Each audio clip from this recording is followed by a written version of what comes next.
Introduction. JavaScript offers several methods for manipulating arrays and strings.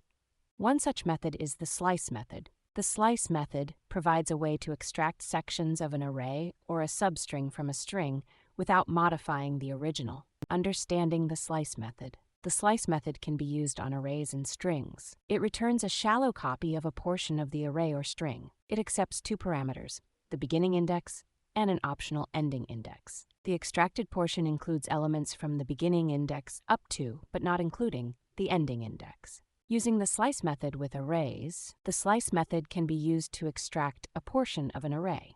Example, creating a new array with only the first three elements of an existing array. Using the slice method with strings, the slice method can be used to extract a substring from a string. Example, extracting hello from the string hello world. Common pitfalls and how to avoid them. Remember that the ending index in the slice method is exclusive.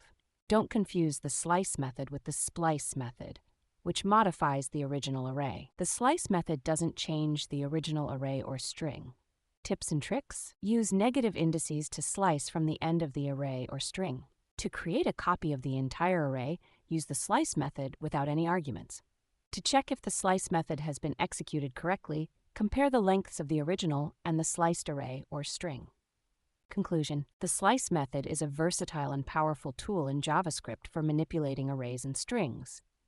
With the right understanding and careful use, it can enhance code efficiency and effectiveness.